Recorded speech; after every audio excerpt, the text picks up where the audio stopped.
Good afternoon, students. Welcome to today's class. Welcome to GES107. Today we'll be looking at two topics. The first topic is microbes and human health, and the second topic is sexually transmitted infections. So starting with the first topic, which is microbes and human health.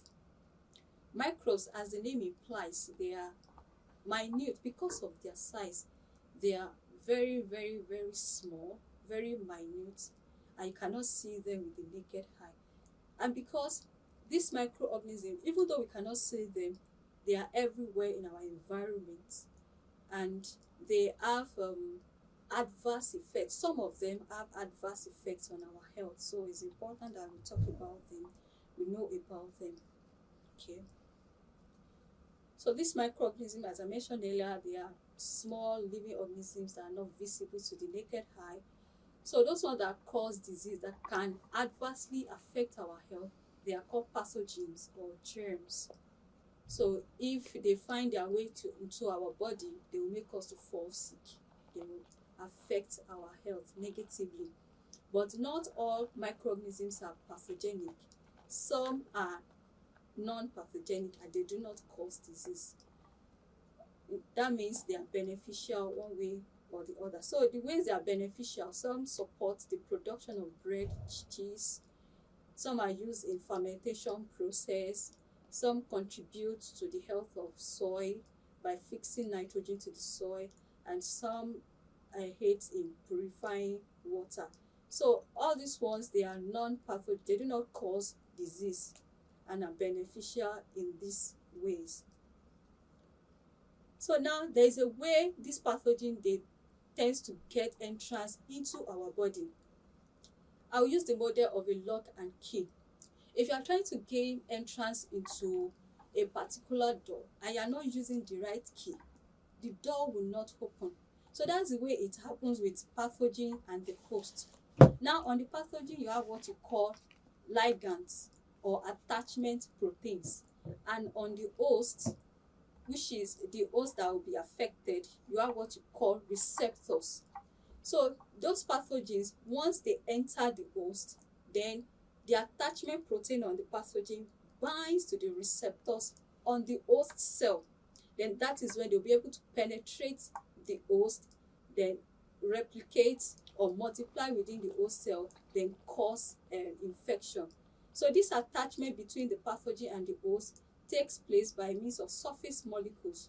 You can either call them adhesins or ligands, and they must bind to the complementary receptors on the surface of host cell. So it's like a lock and key. The ligands on the host cell is specific to the receptors.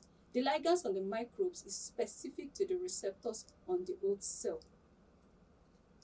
Okay, so let's look at those pathogenic microorganisms. We have bacteria, we have viruses, fungi, protozoa, we have helminths, prions, and virions. So all these ones listed here, they are pathogenic organisms and they cause diseases. So look, taking one after the other. Bacteria, they are simple one-cell microorganisms, and they comes in different shapes, in different arrangements, and most of the time their shapes are usually used to classify or to identify them, and they cause diseases such as pneumonia, meningitis, tuberculosis. And to treat bacterial infection, antibiotics are used to treat infections caused by bacteria. But over time, there is this issue with resistance. Some strains they have developed resistance to antibiotics, and they have become very, very difficult to treat. And there are more bacteria in our mouth. There are more bacteria even in our system, but because they do not cause infections, so they are just somehow they help you one way or another. But some of these bacteria, they are pathogenic, and if they enter our system, they will make us to fall sick. Okay, the types of bacteria, we have streptococci. Those ones are the chain-like forms. We have staphylococci, it comes in clusters. We have the diplococci, they are in pairs. The micrococci, they are tiny. We have the flagellate forms, the one with tails, the rod-like shape, the vibrous, the spiral shape, and the comma shape. So these are the different types of bacteria, and these shapes are used to identify them, especially during microscopic observation. Now, looking at another pathogenic microorganism is the fungi. The fungi is a plant-like microorganisms. It lives majorly on dead organic matter, and some of these fungi, they are pathogenic, especially yeast and molds. If you are exposed to them, they can affect your health, and they cause conditions such as ringworm, outlet foot, yeast infection, and thrush. And antifungal medications are used to treat fungal infections, not antibiotics. Antibiotics will not kill fungi. Only antifungal medications are used to treat fungal infections. So another pathogenic microorganism is a protozoa, and they are one-celled animal-like organisms. They are found majorly on decayed material and contaminated water. Many of them contain flagella that allows them to move freely. And a notable one is the one that causes malaria. That's Plasmodium falciparum is a protozoa. And other diseases caused by protozoa, we have trichomonas, we have amoebic dysentery. Another microorganism you have, the Rickettsia, is a parasite that live inside the cells of other living organisms, and you find them in vectors such as fleas, lice, ticks, and mites. And from these vectors, they are transmitted to humans when these vectors bite humans, and they cause diseases such as Rocky Mountains, spotted fever, and typhus fever. Although antibiotics are also effective against many different rickettsia. Now, viruses, they are even sub-microscopic. So you cannot even view a virus with a light microscope. You will need an electron microscope to be able to get a good view of a virus. So they are that small, very small, the smallest of all microorganisms, and they are only visible using an electron microscope. And they are intracellular parasites. That means they need to get into a living cell before they can replicate, and they spread via contacts with blood and bodily fluids. Viruses are very, very difficult to destroy because they are there within the cells, and you use antivirals to treat viral infections, and they cause diseases such as common cold, chickenpox, herpes, hepatitis B, measles, warts, polio, influenza, and AIDS. So these viral infections, they are of major concern to healthcare workers. Hepatitis B, which it affects the liver, and the liver is a very, very important organ in the human system.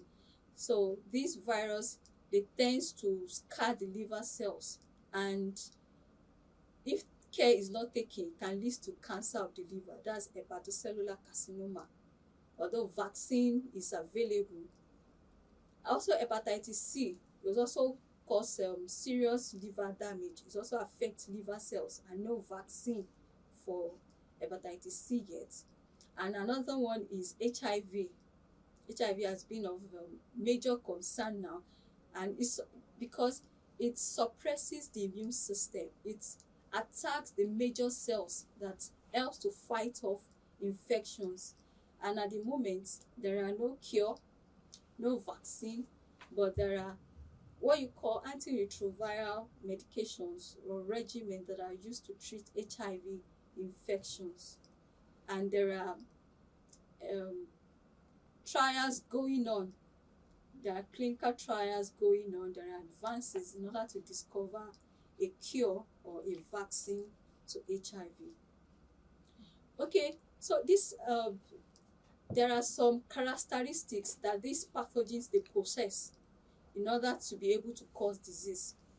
One, they are invasive, so they need to enter the host, multiply within the host, and spread within that host. And they are also pathogenic. That means they have the ability to cause disease, and they have virulence. Some of them can cause it. This depends on the severity of the disease. Some of them can cause very mild infections, and some can cause serious infections. And infectious dose as well. This refers to the minimum amount of a microorganisms that can cause an infection. Some, even in little amount, they can cause disease.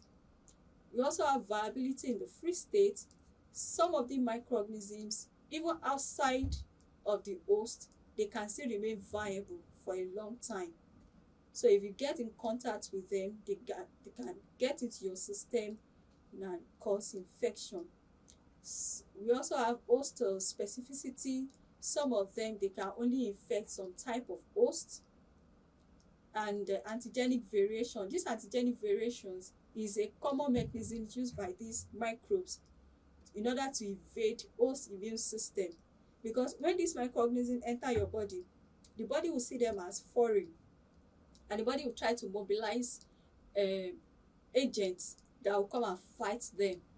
But in that process too, it's just like you trying to kill someone. This person is just trying to put off defense mechanisms that, no, you cannot kill me. So it also applies to all these microorganisms.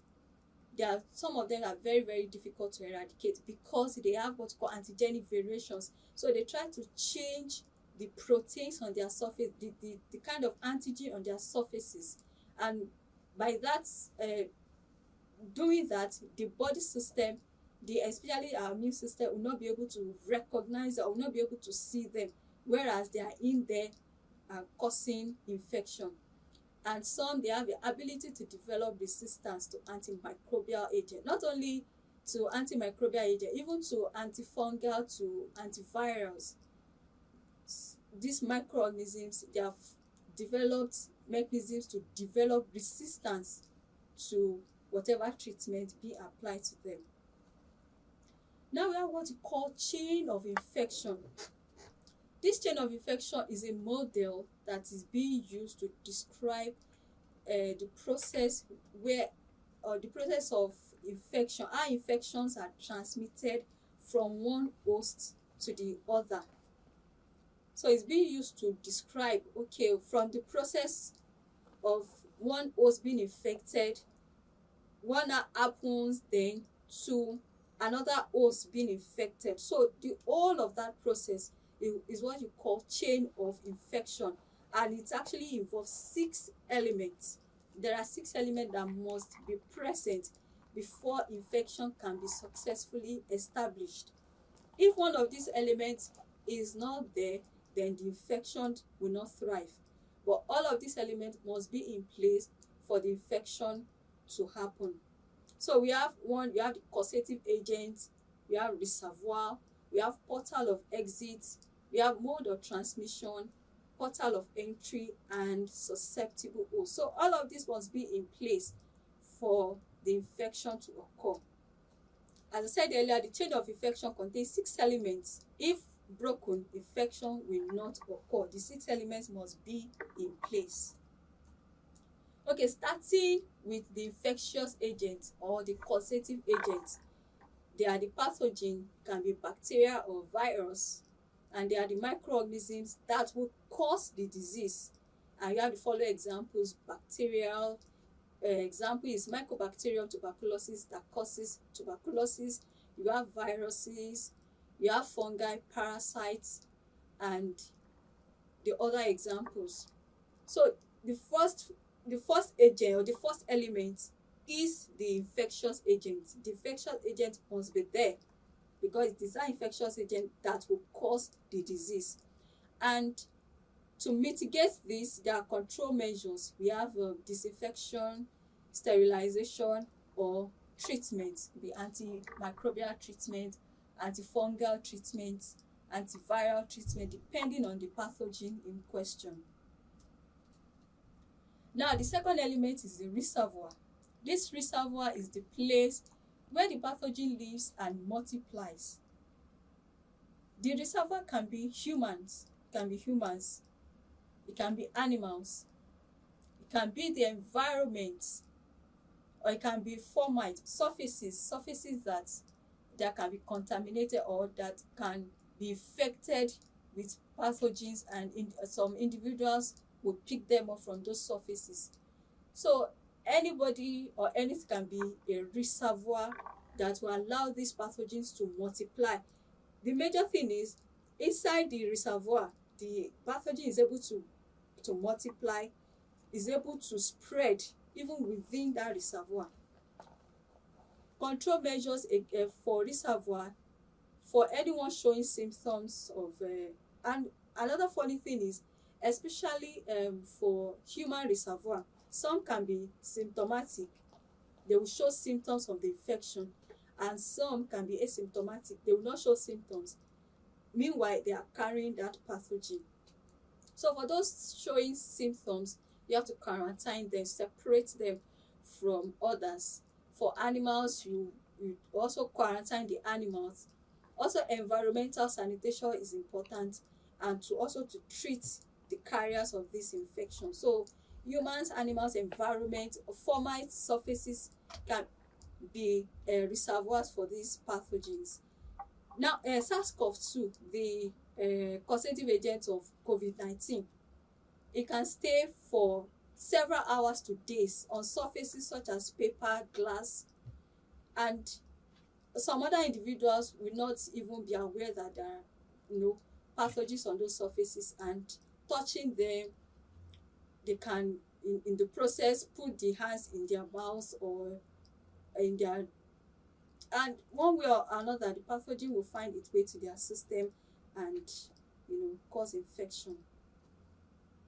So the next element is portal of exit. Now, from the reservoir, which the pathogen uses to multiply, now the pathogen needs to get out of that reservoir, and this is the path by which the pathogen leaves the reservoir. Example, you have the respiratory tract, and that can be by coughing, when they cough, when they sneeze. Example, you have those infected with influenza or tuberculosis. Another one is the gastrointestinal tract, the GIT, the tube that runs from the mouth to the anus. And this pathogen can be released via vomit or via fecal materials. Example, you have cholera or salmonella. Another one is the blood. If you come in contact with, especially needles or injury. Another one is damaged skin or open wounds or mucous membranes. They are the different portal of entry of exits that these pathogens can exit the reservoir and continue the chain of infection. And control measures to take care of the portal of exit is covering your mouth or your nose when you are coughing or sneezing, using gloves, and proper waste disposal. So the next element in the chain of infection is mode of transmission. Now, we have the causative agents. It has multiplied the reservoir. Now, it has exited the reservoir via portal of exit. Now, it has to look for a way to be able to transmit to other reservoir, to other hosts. Now, this is how the pathogen is transferred from the reservoir to a susceptible host. Now, this mode of transmission could be via direct contacts, and that could be by touching, by kissing, by sexual contacts, or indirect contacts when you touch contaminated surfaces or objects, such as you call them formites. So, example, you have door handles. You also have droplet transmission via coughing or sneezing. Some are airborne, tiny particles that are inhaled. Some are transmitted via vector. These are insects that act as carriers to transmit this pathogen from one host to the other. And some via contaminated food, water. So these are the different mode of transmission by which the pathogen leaves the reservoir to a susceptible host. And control measures to cater for this mode of transmission, you have hand hygiene. Washing of hand is very, very important, especially if you've touched several places. When you get home or anywhere, the first thing is just to wash your hands before touching yourselves. Also, wearing of mask is also very important. The insect repellent to take care of vectors, then food safety, then isolation of infected individuals. Now, after the mode of transmission, now the pathogen needs to enter a new host via portal of entry. This is the site through which the pathogen enters the body of a new host. Because if the pathogen is not able to get a new host, then it will eventually dies off. But it needs to find a new host to keep up that cycle of infection. So common portal of entry, you also have the respiratory tract. When you inhale things that are released into the air. Also via GIT, when you eat contaminated food or water. Urogenital tract via sexual contact, even skin or open wounds. Also medical devices can also serve as portal of entry. And control measures against this is wearing PPEs, protective barriers, aseptic techniques, and wound care. And the next element is the susceptible host. The susceptible host is somebody who lacks immunity. That means the person immune system is not able to fight all this infection. So when this pathogen enters that susceptible host, it is able to overcome whatever resistance or whatever defense mechanism the host is bringing up. So the person lacks immunity or resistance to the pathogen and they can become infected. So when the pathogen gets inside the susceptible host, they are able to establish infection successfully by overcoming the host resistance, host immune system, or whatever defense mechanism the host has. And this susceptibility depends on age. Those that are very, very young or those that are very, very old, they do not have this very, very strong immune system, so they can easily get infected. And also the immune status of individuals, there are some that their immune system is compromised because of maybe they have underlying health conditions. And also nutrition plays very important role in our health, in our immune system, and also vaccination status. Some of these infections caused by this pathogen, they are vaccination preventable. And control measures is by immunization, eating proper nutrition, practicing healthy lifestyles, and also prophylactic treatments to treat these infections. So all the ones you have mentioned, they are the key elements. They are the 6 elements that are involved in the chain of infection, and they must be present before the infection can occur. So it starts from the microbes, the causative agent to the reservoir to the portal of exit to the mode of transmission. From mode of transmission, portal of entry. That portal of entry will now create a way for the pathogen to enter a susceptible host. Now, this new susceptible host will serve as a new reservoir that will now release the pathogen again, and the cycle goes on and on and on like that. So now we have signs and symptoms of infection. The one listed here, are the general signs and symptoms of infection. So it is often accompanied by fever, chills and sweating, fatigue or weakness, loss of appetite, pain or discomfort, redness, swelling or warmth, which are signs of inflammation. You also have pus or discharge from the affected area. Some could be by coughing or sore throats. Some via diarrhea or vomiting. Some can experience shortness of breath. Also skin rash, especially in viral infections. Also swollen lymph nodes, painful or frequent urination. So these are some the general signs and symptoms of infection. And if you are experiencing any of these, it is not enough to self-medicate yourself. It is advisable that you see a medical personnel to get treatment. So as I mentioned earlier, one of the way by which these pathogens are transmitted is via airborne. Examples, you have chicken pox, is caused by a virus, that's varicella zoster virus.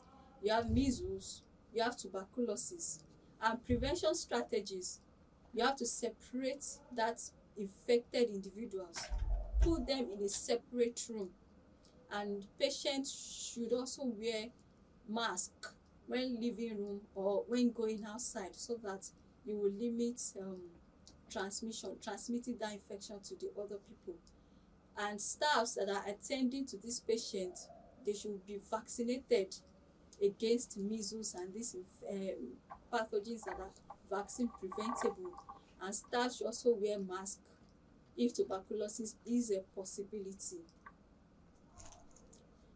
So we also have vector-borne transmission. These are microorganisms that are transmitted via insects, flies, rats, or other vermin, and they are usually through bites of these insects. And it is not common, especially in healthcare facilities, but within household areas, these are means that are very, very common, whereby these microorganisms are being transmitted from one host to the other by the bites of these insect vectors. Examples we have, and these vectors can either be biological, they can bite via the bites of this vector insect, or they can be mechanical. They can transport these pathogens on their body and carry it to the next person.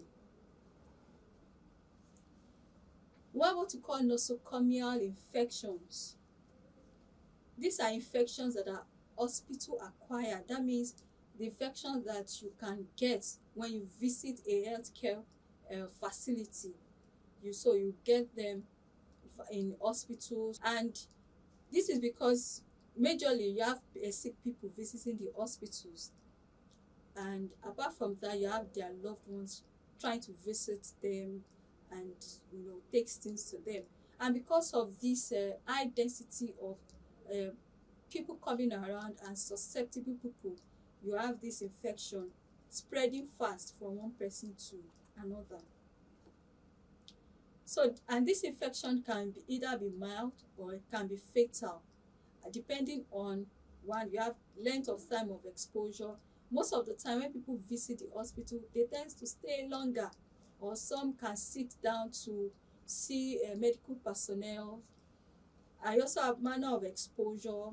You have virulence and number of organisms, and you have the state of host defenses. So these are some of the factors that are responsible for nosocomial infections.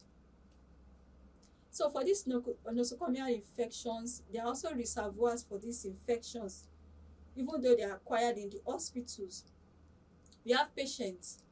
Patients can harbor this pathogen inside of them and discharge them or release them into the environment.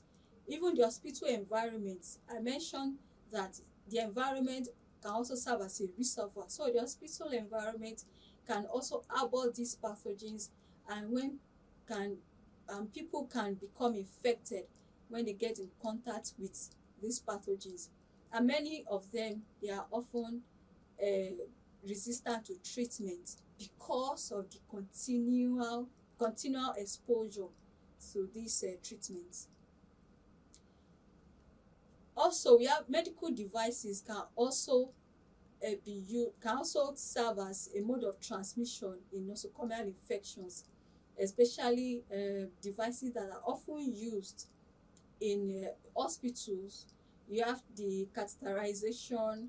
Some use mechanical respirators. Also, if equipment or instruments are not properly sterilized, they can serve as they can infect others if they are exposed to any pathogen. Also, healthcare personnel, and it is advisable that they wash their hands if they are trying to attend to different patients at the same time, in order to limit the spread of infection. And also, facilities within the hospital, they should be well ventilated, because if some are regulated to specific part of the airflow is regulated to specific parts of the hospital, and it will now keep that area contained, so those microorganisms will just be within that kind of environment and can easily spread.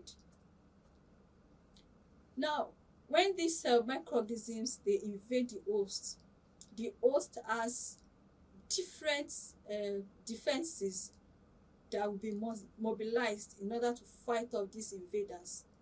And most of the time, when this infection occurs, is because the host immune system or the host defenses are down.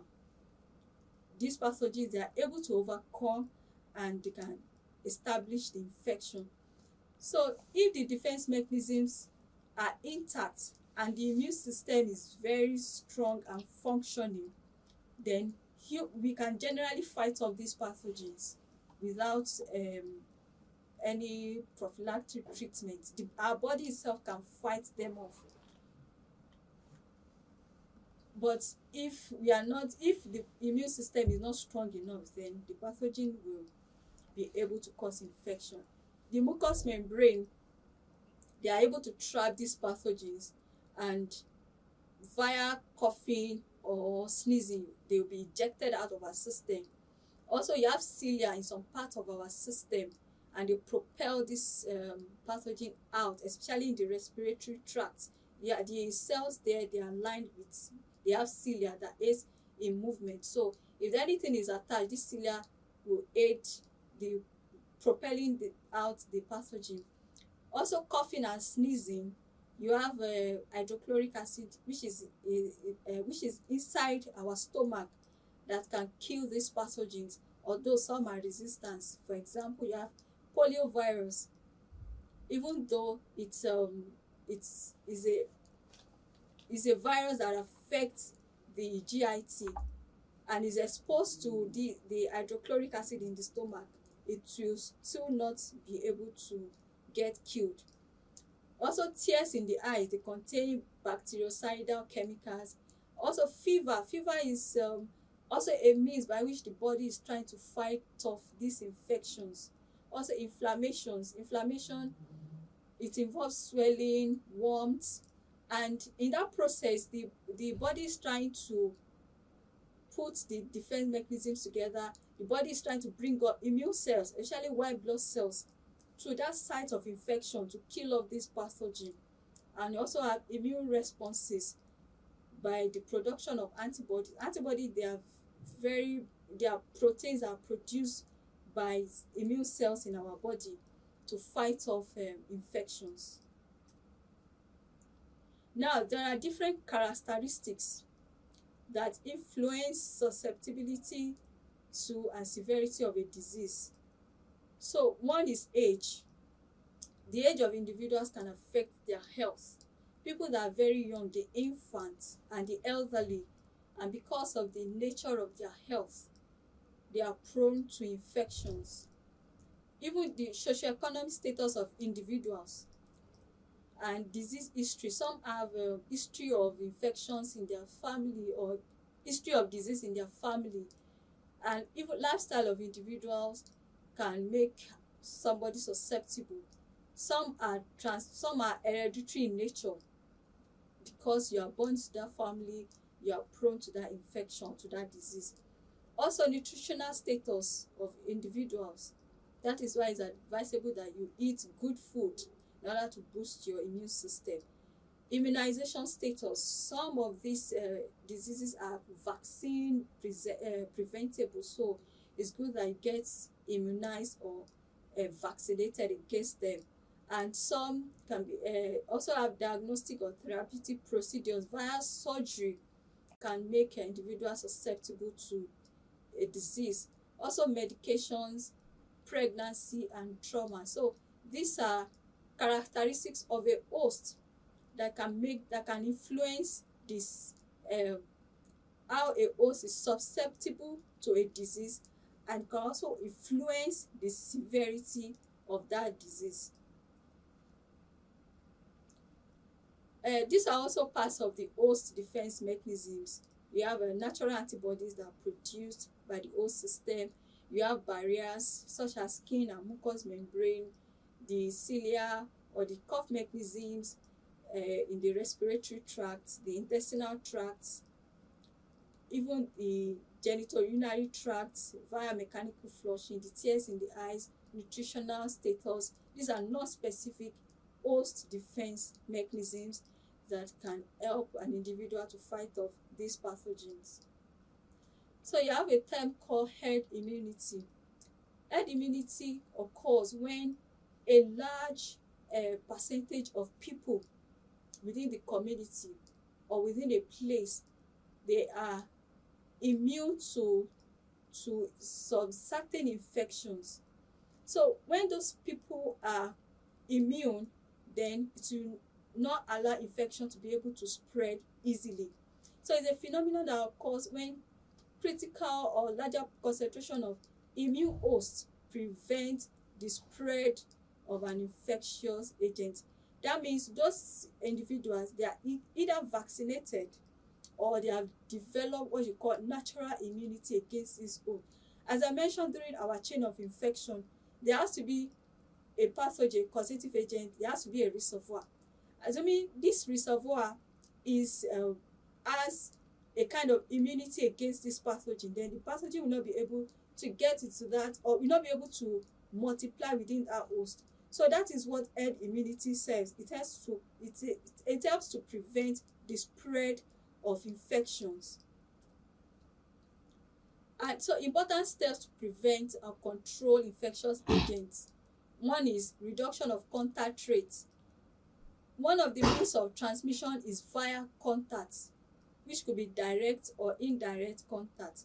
So to limit the spread of infection, to curtail the spread of infection, one way is to reduce contact rates, and that is either by case finding for intervention. I remember during the COVID-19 pandemic, they were seriously looking for case index, those people that were initially infected, and from them the infection is spreading to other people. So one way is to find the case, and whether you isolate them or you quarantine them, and you'll be able to give them the necessary treatment. Also contact tracing. This is looking for people that have been in contact with that case. That means the first person that was initially infected. And also isolation of cases, isolating people that are showing symptoms of this infection. Also quarantine of exposed individuals, and social distancing, which was practiced during the COVID-19 pandemic. During COVID-19 pandemic, we were told that we should maintain social distancing. Okay. And also we have interruption of transmission, and that could be via controlling infectious control practices, putting barrier methods such as wearing of mask, using condoms, also insect repellents, especially those insect vectors. When you use repellent to reduce their feeding time, and so that they will not be able to bite you or transmit the pathogen to a person. Also reduction of infectiousness, that is via treatment. So anyone that is now showing signs or symptoms of infection, the next thing is to treat such individual. Or even before treatment, the saying goes, prevention is better than cure. So vaccination will actually prevent individual from being infected, because it will have built up your immune system, and when you are exposed to this pathogen, you will not be able to cause any disease within the person, within the vaccinated individual. So to reduce susceptibility of a host, we also have vaccination, immune globulin, or also treatment. Another thing to do is to find the case for intervention, which can be isolation or treatment. Also to control or identify infectious sources, where the infection is coming from or originating from, and also environmental measure, environmental sanitation is very, very important, because there are some that are transmitted via a contaminated environment, food, water. So when we put those measures in place to curtail the spread of infection. Then increase herd immunity by vaccination, which could be naturally acquired immunity or fraction vaccinated or vaccine efficacy. So in summary, it is very important that we are aware of these microbes in our environment. We can't do without, we can't live alone in isolation. So all of these components are part of the environment, and we are exposed to them. And we should understand how they are transmitted from one person to another, so that we'll be able to guide ourselves and prevent ourselves from being infected. And susceptibility to various group of infection, it can be fecal oral, that is via the GIT, can be respiratory, can be sexual or mucosa. And we should also take cognizance of the importance of prevention of exposure, and individuals should get immunization or vaccination against preventable diseases. Thank you for listening.